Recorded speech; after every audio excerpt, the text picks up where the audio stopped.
இந்த பூர்த்தியாக்கப்பட்ட மார்க்கத்தை பின்பற்றக்கூடிய நாம் எங்களுடைய மூலதனமாக, எங்களுடைய அடிப்படை ஆதார நூலாக எந்த வேதத்தை நாங்கள் ஏற்றுக்கொண்டிருக்கின்றோமோ, எந்த குர்ஆனை வேதமாக நாங்கள் ஏற்றுக்கொண்டிருக்கிறோமோ, எந்த குர்ஆன் ஹபீப் ஸல்லல்லாஹு அலைஹி வஸல்லம் அவர்களுக்கு முஅஜிஸாவாக அருளப்பட்டதோ அந்த குர்ஆனோடு சம்பந்தப்பட்ட ஒரு குத்பாவாக இன்றைய குத்பாவை ஆக்கிக் கொள்ளலாம் என்று நான் நினைக்கின்றேன். கணித்துக்குரியவர்களே, குர்ஆன் என்று சொல்லுகின்ற நேரத்தில் இந்த குர்ஆனை நாங்கள் எல்லோரும் அறிந்து வைத்திருக்கின்றோம். குர்ஆன் என்று சொல்கின்ற நேரத்தில் குர்ஆன் என்றால் என்ன, அது யாருக்கு இறக்கப்பட்டது, அது எப்படி இறக்கப்பட்டது, அது எவ்வாறு 1400 வருடங்களை தாண்டியும் அது எவ்வாறு பாதுகாக்கப்பட்டது. இந்த குர்ஆனை அல்லாஹ் சுப்ஹானஹு வ தஆலா கூறும் பொழுது இன்னா நஹ்னு நஸல்னா ذிக்ர வ இன்னா லஹு லஹாஃபிஸூன், இந்த வேதத்தை நாங்கள் தான் இறக்கினோம், இதை நாங்கள் தான் பாதுகாப்போம் என்று அல்லாஹ் சுப்ஹானஹு வ தஆலா 1400 வருடங்களுக்கு முன்னால் கூறிவிட்டான். ஒரு கணம் நாங்கள் சிந்தித்து பார்க்க வேண்டும், இந்த குர்ஆனை அல்லாஹ் எவ்வாறு பாதுகாத்துக் கொண்டிருக்கிறான், இது எவ்வாறு சாத்தியமாகின்றது. இந்த குர்ஆன் ஸல்லல்லாஹு அலைஹி வஸல்லம் அவர்களுடைய காலத்திலிருந்து இன்றைக்கு வரைக்கும் பாதுகாக்கப்படுகின்றது என்றால் அது எந்த முறையிலே அல்லாஹ் பாதுகாத்துக் கொண்டிருக்கிறான் என்பதை நாங்கள் விளங்கி வைத்திருக்க வேண்டும். ஏதோ நான் ஒரு முஸ்லிமாக இருக்கிறேன், எனக்கு என்னுடைய பெற்றார்கள் முஸ்லிமுடைய பெயரை வைத்திருக்கிறார்கள், குர்ஆனை நான் ஏற்றுக்கொண்டிருக்கின்றேன், இதற்காக இந்த ஒரு காரணத்துக்காக வேண்டி குர்ஆன் எவ்வாறு எங்களிடம் வந்தது, அது எவ்வாறு பாதுகாக்கப்பட்டது, என்ன என்ன முறைகளில் எல்லாம் குர்ஆன் இன்று பாதுகாக்கப்பட்டுக் கொண்டிருக்கின்றது, இந்த விடயங்களை எல்லாம் ஒவ்வொரு முஸ்லிமும் அறிந்து வைத்திருக்க வேண்டிய கடமைப்பாடு இருக்கின்றது என்பதை நாங்கள் மறந்துவிடக் கூடாது. எண்ணிட்டுக்குரியவர்களே, ஒரு கணம் நாங்கள் சிந்தித்து பார்க்க வேண்டும். ஒரு புத்தகம் அல்லது ஒரு நூல் 1400 வருடங்களாக எந்த ஒரு மாற்றமும் இல்லாமல் பாதுகாக்கப்படுகின்றது என்றால் அது ஒரு சாத்தியமான விடயமா? அது ஒரு சாத்தியமான விடயமா? இன்று இதர நூல்களை அல்லது இதர வேதங்களை எடுத்துக்கொண்டாலும் அதிலே பழையது புதியது என்று எத்தனையோ மாற்றங்கள், எத்தனையோ குளறுபடிகள் இருக்கின்ற நிலைமையில் இந்த குர்ஆன் மாத்திரம் எந்த ஒரு மாற்றமும் இல்லாமல், எந்த ஒரு பிழையும் இல்லாமல் இந்த குர்ஆன் பாதுகாக்கப்படுகின்றது என்றால் அது எவ்வாறு சாத்தியமானது? எண்ணிட்டுக்குரியவர்களே, அல்லாஹ் சுப்ஹானஹு வ தஆலா இந்த குர்ஆனை அவன் தான் இறக்கினான், அவன் தான் பாதுகாப்பான் என்பதை குர்ஆனிலே சொல்லிவிட்டான். நாங்கள் தெரிந்து வைத்திருக்க வேண்டிய விடயம், அவன் எவ்வாறு பாதுகாக்கிறான். இந்த குர்ஆன் எப்படி பாதுகாக்கப்படுது? இப்ப நாங்க பார்த்து ஓதக்கூடிய குர்ஆன் ரசூலுல்லாஹி ஸல்லல்லாஹு அலைஹி வஸல்லம் அவரோட காலத்துல இருந்ததா? இப்ப நாங்க குர்ஆனை எடுத்து எத்தனை பேருக்கு அந்த பாக்கியம் கிடைச்சிருக்கும்? ஒரு நாளைக்கு ஒரு பக்கம் அல்லது ஒரு நாளைக்கு ஓரிரு ஆயத்துகள் சரி ஓதக்கூடிய பாக்கியம் எனக்கு வாழ்க்கையில கிடைச்சிருக்கிறா? சிலர்களுக்கு குர்ஆன் ஓதுறதுக்கு ரமதான் வரணும், சிலர்களுக்கு குர்ஆன் ஓதுறதுக்கு வீட்டுல உம்மாவோ வாப்பவோ சொந்தக்காராக்களோ மௌத்தாகணும், அப்பதான் குர்ஆனை கைக்கு எடுக்கிறதுக்கு நினைவு வராது. சிலர்களுக்கு அந்த பாக்கியம், அந்த சந்தர்ப்பமும் இல்ல. பெரியோர்களே, சகோதரர்களே, இந்த குர்ஆன் ஸல்லல்லாஹு அலைஹி வஸல்லம் அவர்களுடைய காலத்துல இப்ப இருக்கிற மாதிரி குர்ஆன் இருக்கல. இப்ப நாங்க எப்படி எழுத்துக்களை பிரிச்சறிகிறோமோ அந்த மாதிரி ஸல்லல்லாஹு அலைஹி வஸல்லம் அவங்களோட காலத்துல இருக்கல.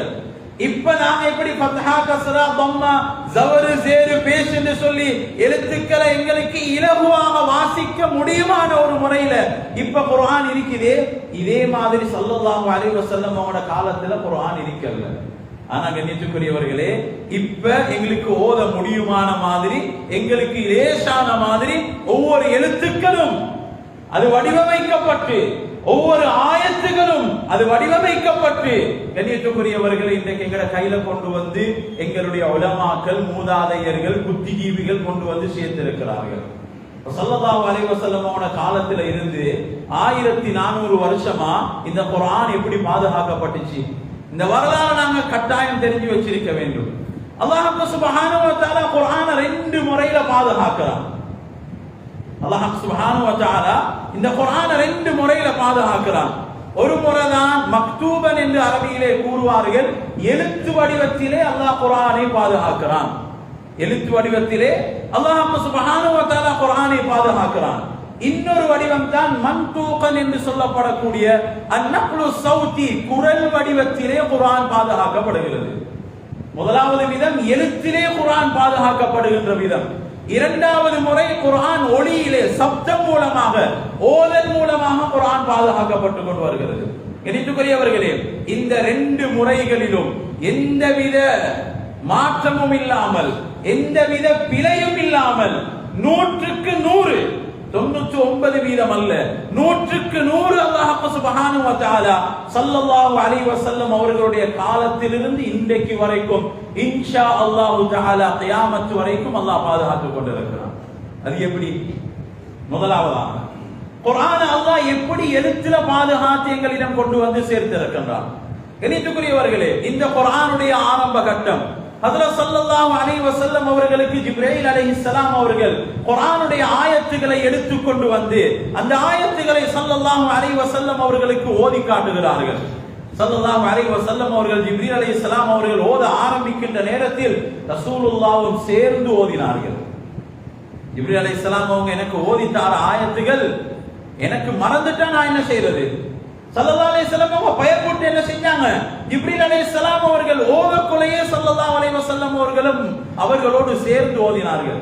அல்லாஹ் சுப்ஹானஹு வ தஆலா அறிவித்து கொடுத்தான், லா துஹர்ரிக் பிஹி லிசானக லிதஅஜல பிஹி இன்னா அலைனா ஜம்அஹு வ குர்ஆன ஃபஇதா கரஅனாஹு ஃபத்தபி' குர்ஆன ثم إن علينا بيانه.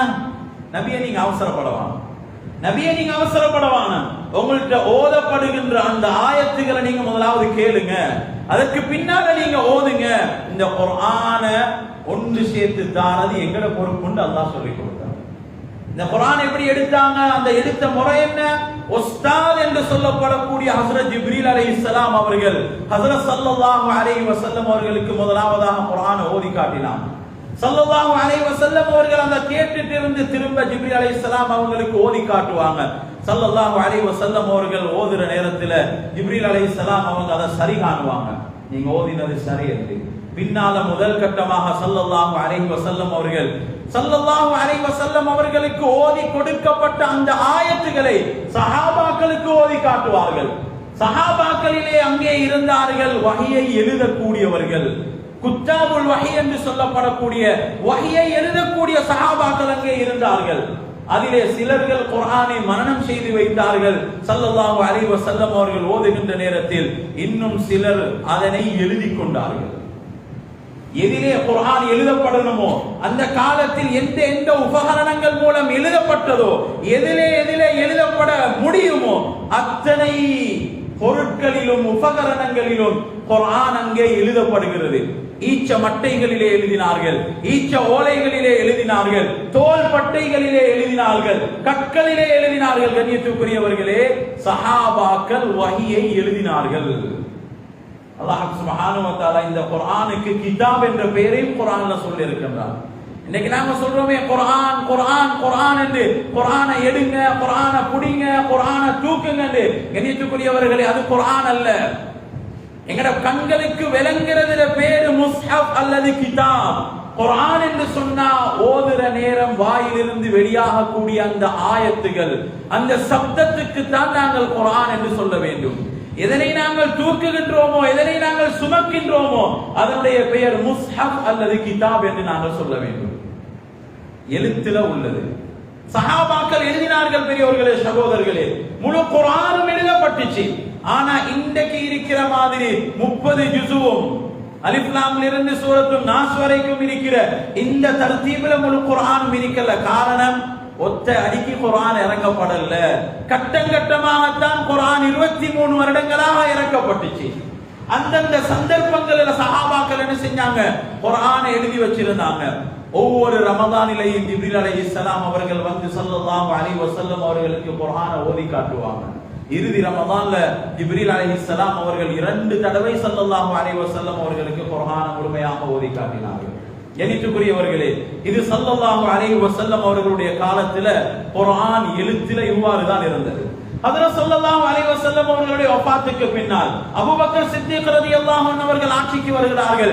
ஸல்லல்லாஹு அலைஹி வஸல்லம் அவர்களுடைய காலத்திலே சஹாபாக்களிலே அதிகமான காரிகள் இருந்தார்கள். அதிகமான காரிமார்கள் குர்ஆனை மனனம் செய்து வைத்திருந்தார்கள்.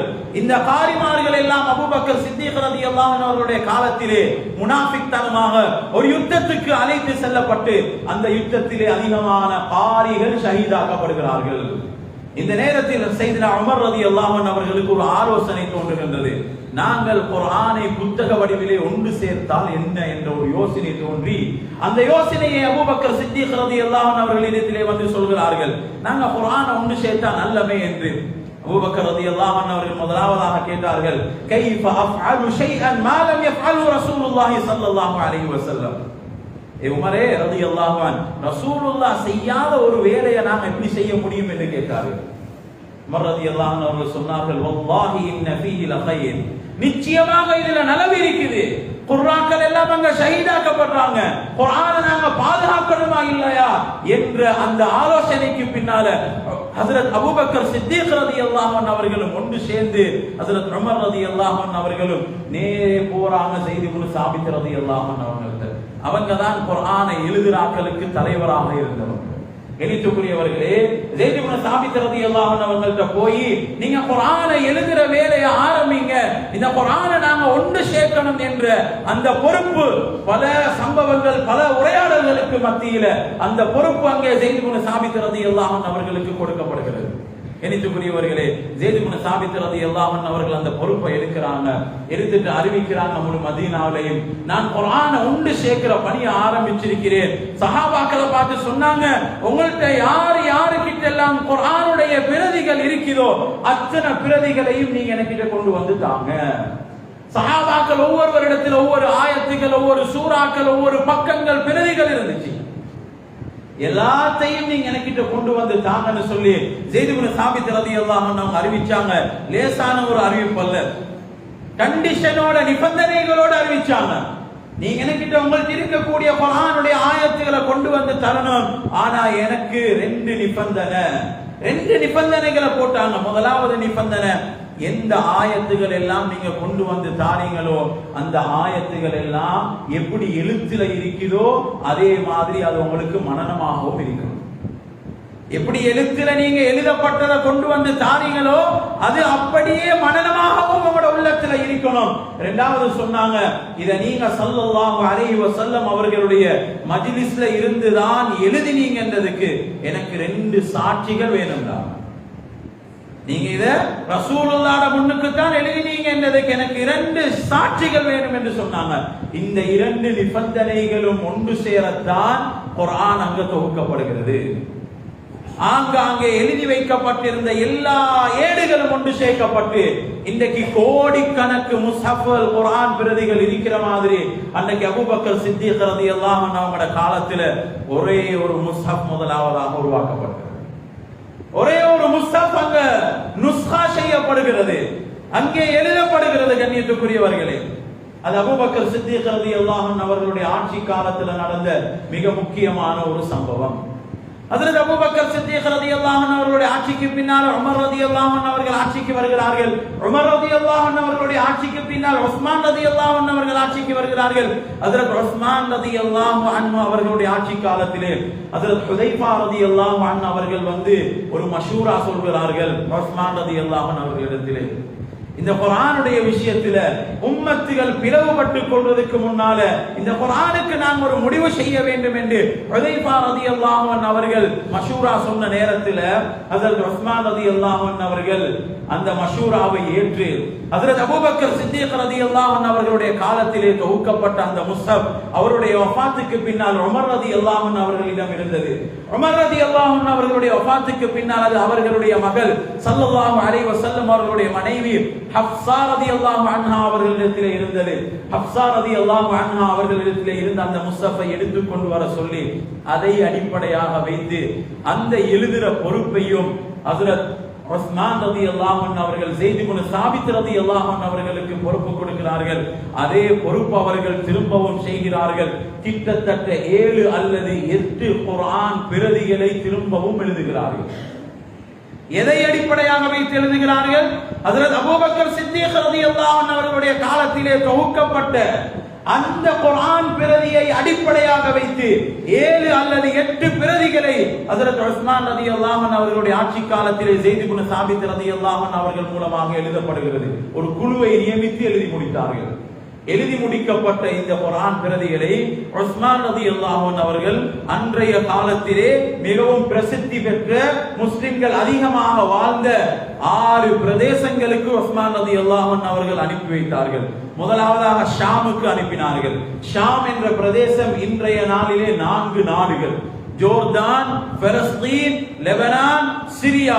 இந்த 4 நாடுகளுக்கும் ஹஜ்ரத் உஸ்மான் ரலியல்லாஹு அன்ஹு அவர்கள் அன்றைய காலத்திலே ஒரு பிரதேசமாக ஷாம் என்ற பிரதேசமாக இருந்த அந்த பிரதேசத்துக்கு ஒரு குர்ஆன் அனுப்பினாங்க. அதை ஓதி கொடுக்கிறதுக்கு ஒரு காரியையும் அனுப்பி வச்சாங்க.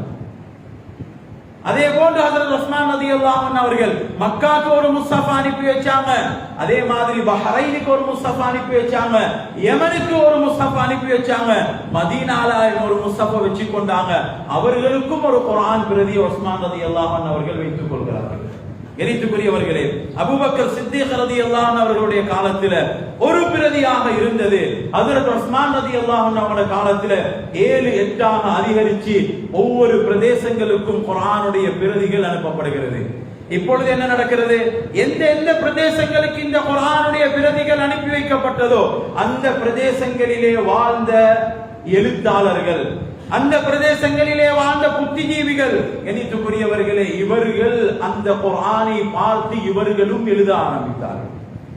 இவர்களும் குர்ஆனை எழுத ஆரம்பித்தார்கள். எண்ணி முடிக்க முடியாத அளவு குர்ஆன் பிரதிகளை அந்தந்த நாடுகளிலே இருந்த உலமாக்கள், புத்திஜீவிகள் மூலமாக குர்ஆன் எழுதப்படுகிறது. 1 8ஆக மாறியது. 8,000 800களாக குர்ஆன் பிரதிகள் அதிகரித்துக் கொண்டே போனது. இன்றைக்கு வரைக்கும் அல்ஹம்துலில்லாஹ் குர்ஆனுடைய பிரதிகள் எழுதப்பட்டுக் கொண்டிருக்கிறது. ஏற்றுக்கொள்ள முடியுமா பெரியவர்களே, சகோதரர்களே? நாங்கள் பார்த்து ஓதுகின்ற இந்த குர்ஆன் இருக்கின்றது, இந்த குர்ஆன் வெறுமனே கம்ப்யூட்டரிலோ அல்லது பிரிண்ட்களிலோ உருவாக்கப்பட்டதல்ல என்பதை நாங்கள் விளங்கிக் கொள்ள வேண்டும். சவுதி குர்ஆன் என்று நாங்கள் சொல்றோமே, முஸ்ஹஃபுல் மதீனா என்று சொல்லப்படக்கூடிய அரபு நாடுகளிலே அச்சிடப்படக்கூடிய இந்த குர்ஆன் இருக்கிறதே பெரியவர்களே, சகோதரர்களே, இது கைகளால எழுதப்படக்கூடியது என்ற உண்மையை நாங்கள் விளங்கிக் கொள்வோம். இது வெறும் கையால எழுதப்படக்கூடியது என்பதை நாங்கள் விளங்கிக் கொள்ள வேண்டும். எண்ணித்துக்குரியவர்களே, ஒரு குர்ஆனை எழுதி முடிக்கிறதுக்கு 2 அல்லது 3 வருடங்கள் தேவைப்படுது. இன்றைய காலகட்டத்தில் கிட்டத்தட்ட 50 வருடங்களுக்கும் மேலாக மக்காவிலே வசிக்கக்கூடிய உஸ்மான் தாஹா என்று சொல்லப்படக்கூடியவருடைய கைகளால குர்ஆன் எழுதப்பட்டு கொண்டிருக்கிறது. எண்ணித்துக்குரியவர்களே, இந்த குர்ஆன் எப்படி ஸல்லல்லாஹு அலைஹி வஸல்லம் அவர்களுடைய காலத்தில் எழுதப்பட்டதோ, எப்படி உஸ்மான் ரலியல்லாஹு அன்ஹு அவர்களுடைய காலத்தில் இது பிரதி பண்ணி எப்படி எழுதப்பட்டதோ அதே போன்று இன்றும் எழுதப்பட்டு கொண்டிருக்கிறது. 5 கட்டங்களாக குர்ஆனை எழுதுகிறார்கள். முதலாவதாக ஸல்லல்லாஹு அலைஹி வஸல்லம் அவர்களுடைய காலத்திலே எழுதிய பிரகாரம் நுக்தாக்கள் இல்லாமல், ஹரக்கத்துகள் இல்லாமல் குர்ஆனை எழுதுகிறார்கள். கட்டம் கட்டமாக 5 கட்டங்களாக குர்ஆனை எழுதி முடித்து அதற்கு பின்னால் தேவையான அளவுக்கு தேவையான சைஸ்களிலே இந்த குர்ஆன் விநியோகம் செய்யப்பட்டு கொண்டிருக்கிறது.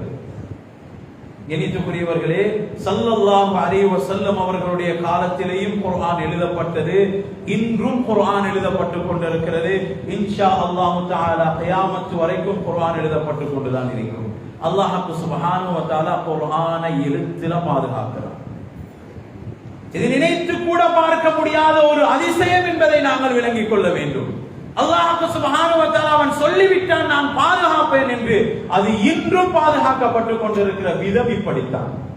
2வது முறைதான் மன்தூகன் என்று சொல்லப்படக்கூடிய ஒளி வடிவில குர்ஆன் பாதுகாக்கப்பட்டது. எண்ணித்துக்குரியவர்களே, ஹஜ்ரத் ஜிப்ரீல் அலைஹிஸ்ஸலாம் அவர்கள் ஸல்லல்லாஹு அலைஹி வஸல்லம் அவர்களுக்கு குர்ஆனை ஓதி காட்டுவார்கள். ஸல்லல்லாஹு அலைஹி வஸல்லம் அவர்கள் அதை கேட்டுக் கொண்டிருந்து அதனை திரும்பவும் ஜிப்ரீல் அலைஹிஸ்ஸலாம் அவர்களுக்கு ஓதி காட்டுவார்கள். ஸல்லல்லாஹு அலைஹி வஸல்லம் அவர்கள் அதனை சரி கண்டுவிட்டு அதனை சஹாபாக்களுக்கு ஓதி காட்டினார்கள். சஹாபாக்கள் அதனை எடுத்துக்கொண்டு ஸல்லல்லாஹு அலைஹி வஸல்லம் அவர்களுக்கு ஓதி காட்டுவார்கள். கண்ணியத்துக்குரியவர்களே, ரசூலுல்லாஹி ஸல்லல்லாஹு அலைஹி வஸல்லம் அவர்கள் சரி கண்டதற்கு பின்னால் அந்த சஹாபாக்கள் இந்த குர்ஆனை அவர்களுடைய மாணவர்களுக்கு ஓதி காட்டினார்கள். அவர்களுடைய மாணவர்களுக்கு ஓதி காட்டினார்கள். இவ்வாறு இன்றைய காலம் வரைக்கும் கிட்டத்தட்ட 29, 30, 31வது சந்ததி வரைக்கும் இன்றும் குர்ஆன் அழகான முறையிலே சரியான முறையிலே உச்சரிக்கப்பட்டு ஓதப்பட்டு கொண்டுதான் இருக்கிறது.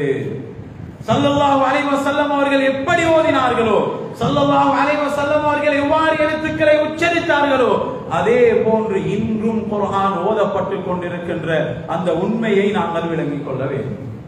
இணைத்துக்குரியவர்களே, நான் என்ன சொல்ல வருகிறேன் என்று சொன்னால், அல்லாஹ் சுப்ஹானஹு வ தஆலா இந்த குர்ஆனை பாதுகாக்கிறான். இந்த குர்ஆன் அல்லாஹ் சுப்ஹானஹு வ தஆலா எழுத்திலையும் பாதுகாக்கிறான், ஒளியிலையும் பாதுகாக்கிறான்.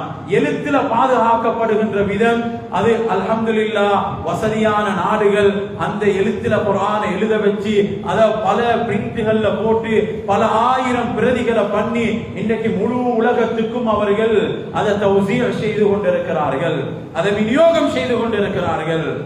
ஆனா உள்ளத்துல குர்ஆன் பாதுகாக்கப்படுகிறது, உள்ளத்துல குர்ஆன் பாதுகாக்கப்படுகின்ற அந்த விதம் இருக்குதே, அந்த விதம் தான் இன்னைக்கு அல்ஹம்துலில்லாஹ் பல மதரசாக்கள்ல குர்ஆனிய பல நிறுவனங்கள் மூலமாக இந்த பணி பாதுகாக்கப்பட்டு கொண்டு வருகிறது.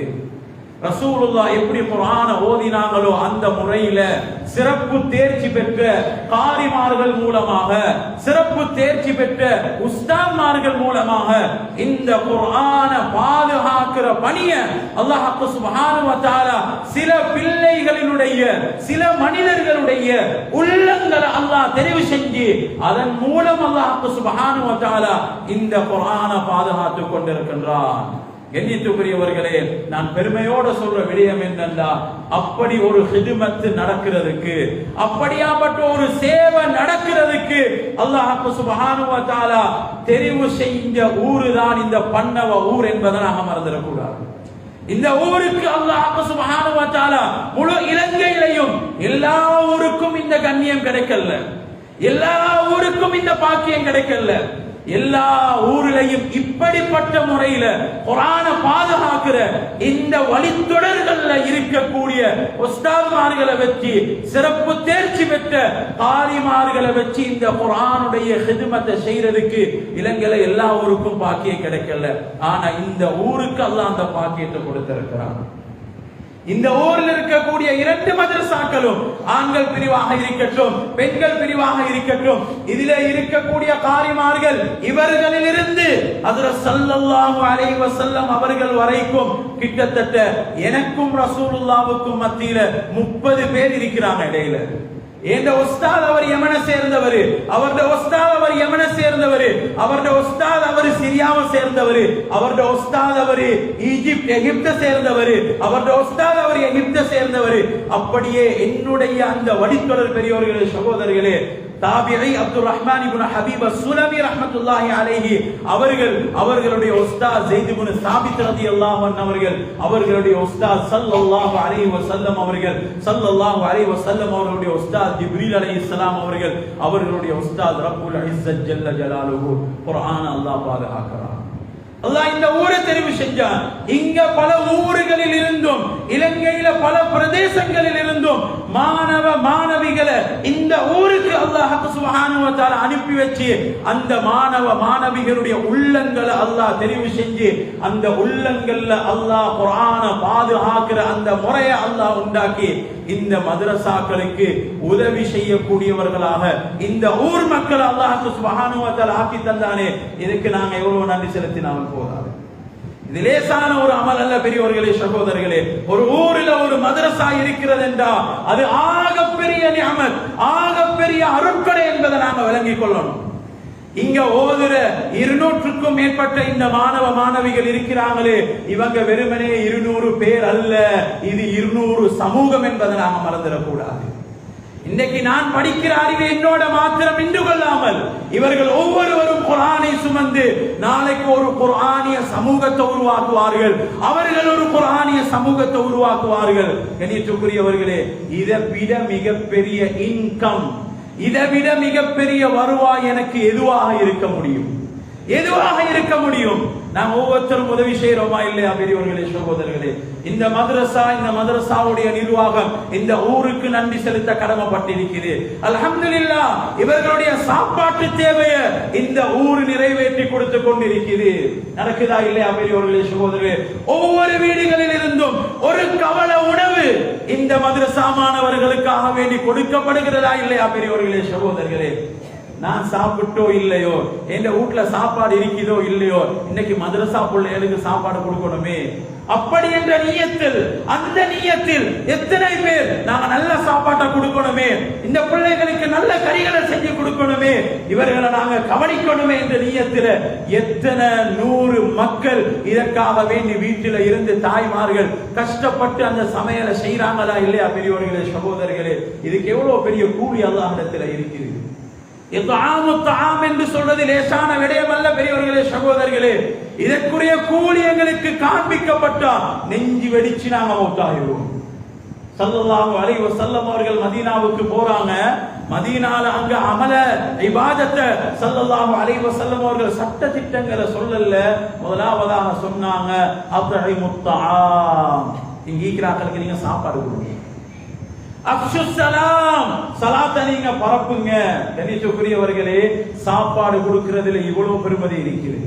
அல்லாஹ்வுடைய பொருத்தத்தை அடைஞ்சு கொள்ளலாம், அல்லாஹ்வுடைய திருப்பொருத்தத்தை அடைஞ்சு கொள்ளலாம். இதற்குரிய கூலி சொர்க்கம் என்று ஸல்லல்லாஹு அலைஹி வஸல்லம் அவர்கள் சொல்லி வைத்தார்கள். அதனால கண்ணியத்துக்குரியவர்களே, நாங்க கொடுக்கிறத நாங்க லேசாக கருத கூடாது.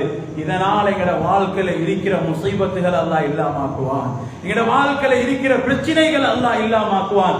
இந்த ஊர் மக்கள் எவ்வளவோ நன்றி செலுத்தப்படுவதற்கு தகுதியானவர்கள் என்பதை நான் இந்த இடத்துல சுட்டி காட்டுறேன். வெறுமனே சாப்பாட்டால அல்ல, பண உதவிகளால, சிந்தனைகளால, ஆலோசனைகளால, முயற்சிகளால இந்த குர்ஆனுடைய ஹித்மத் நடக்கணும் என்று ஒவ்வொரு தனி மனிதர்களும், குடும்பத்தில் இருக்கக்கூடிய ஒவ்வொரு தாய்மார்களும் அல்ஹம்துலில்லாஹ் அவர்களுடைய முயற்சி தான் இன்றைக்கு ஒரு நல்ல நிலைமைக்கு இந்த மதரசா வந்திருக்குது. சிறந்த காரிமார்களுடைய அந்த வழிகாட்டல்கள் மூலமாக, உஸ்தாத்மார்களுடைய அர்ப்பணிப்புகளின் மூலமாக, முஅல்லிமாக்களுடைய தியாகங்களின் மூலமாக இன்றைக்கு அல்ஹம்துலில்லாஹ் இந்த மதரசா முழு இலங்கையிலே மாத்திரமல்ல உலக அளவிலேயும் பன்னவ அமீனா என்ற அந்த மதரசாவை அல்லாஹ் சுப்ஹானஹு வ தஆலா இன்றைக்கு பாதுகாத்து அல்ஹம்துலில்லாஹ் அதனுடைய பெயர்கள் இன்றைக்கு முழு உலகத்திலே படிபட்டுக் கொண்டிருக்கிறது. அதனால கண்ணியத்துக்குரியவர்களே, குர்ஆனை பாதுகாக்கிற அந்த ஹித்மத் அல்லாஹ் சுப்ஹானஹு வ தஆலா இந்த ஊரில் இருக்கக்கூடிய எங்களுக்கு அல்லாஹ் தந்திருக்கிறான் என்று சொன்னா நாங்க இத சந்தர்ப்பமாக பயன்படுத்தி இன்னும் என்ன தேவைகள் இந்த இரு மதரசாக்களுக்கும் இருக்குதோ அந்த தேவைகளை நாங்க ஒன்று சேர்ந்து நிறைவேற்றி இதை முழு உலகத்துக்கும் முன்னுதாரணமான ஒரு கல்வி கூடமாக, குர்ஆனுக்கு சேவை செய்யற ஒரு இடமாக, குர்ஆனை பாதுகாக்கிறதுக்கு அல்லாஹ் தெரிவு செஞ்சானே அந்த தெரிவு செய்ய ஒரு இடமாக இதை நாங்க ஆக்குறதுக்கு நாங்க முயற்சி செய்யணும்.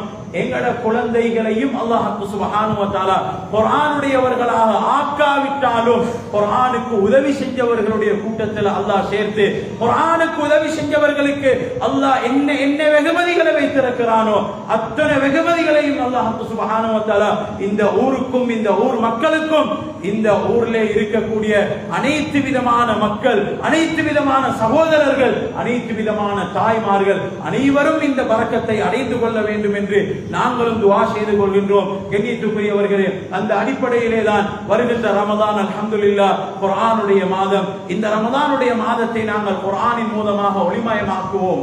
இந்த குர்ஆனை நாங்கள் ஒவ்வொருவரும் ஓதுவதற்கு முயற்சி செய்வோம். எங்களுடைய சூரத்துல் ஃபாத்திஹாவிலே இருக்கக்கூடிய பிழைகளையாவது இந்த ரமதானை முன்னிட்டு நாங்கள் திருத்திக் கொள்ள வேண்டும்.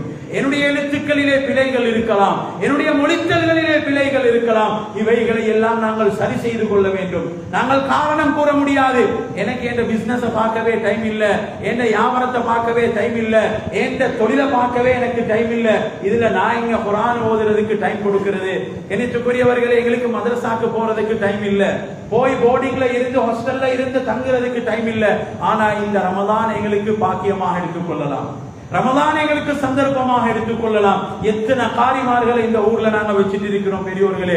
அவர்களோட நாங்க அணுகி ரமலான்ல தராவீஹுக்கு பின்னால சரி அல்லது ஏதோ ஒரு நேரத்தில் என்னுடைய சூரத்துல் ஃபாத்திஹாவுடைய எழுத்துக்கள் நான் திருத்திக் கொள்ள வேண்டும், நான் சரி செய்து கொள்ள வேண்டும். என்ற சூரத்துல் ஃபாத்திஹால பிழை இருக்கிறத நான் ஏற்றுக்கொள்ளணும். நாங்க எல்லாம் ஓதுற ஃபாத்திஹா லெப்பப்பமாறு எங்க அந்த காலத்துல ஓதின ஃபாத்திஹாவை தான் இன்னும் நாங்க ஓதிக்கொண்டிருக்கிறோம். அர் ரஹ்மான் ரஹீம் நாங்க எத்தனை பேர் ஓதுறோம்? ஹாவ சரியா உச்சரிக்க தெரியாதாக்கள் எத்தனை பேர் இருக்கிறோம்? அல்ஹம்துலில்லாஹி ரப்பில் ஆலமீன் என்று ஐனுக்கும் ஹம்சாவுக்கும் வித்தியாசம் தெரியாதாக்கள் நாங்க எத்தனை பேர் இருக்கிறோம்? கண்ணியத்துக்குரியவர்களே, சீனுக்கும் சாதுக்கும் வித்தியாசம் தெரியாத எத்தனை பேர் இருக்கிறோம்? இதை படிக்கிறதுக்கு ஒரு சந்தர்ப்பமாக இந்த ரமதானை நாங்க எடுத்துக்கொள்ள கூடாதா? குர்ஆனுடையவர்களாக எங்களை நாங்கள் ஆக்கிக் கொள்ள வேண்டும். பெரியவர்களே, சகோதரர்களே, அல்லாஹ்விடத்திலே காரணம் சொல்ல முடியாது. அல்லாஹ்விடத்திலே அந்த காரணங்கள் ஏற்றுக்கொள்ளப்பட மாட்டாது. அதனால இந்த ரமதானை நாங்க சந்தர்ப்பமாக பயன்படுத்தி குர்ஆனுடையவர்களாக நாங்க ஆகி குர்ஆனுடையவர்களுக்கு உதவி செய்யக்கூடியவர்களாக நாங்க ஆகி இந்த உலகத்தை விட்டு பிரிகிற நேரத்துல சொர்க்கத்தை பார்த்த வண்ணம் சிரித்த வண்ணம் கலிமாவை மொழிந்த வண்ணம் பிரிவதற்கு வல்ல நாயன் அல்லாஹ் நம் அனைவருக்கும் தௌஃபீக் செய்வானாக.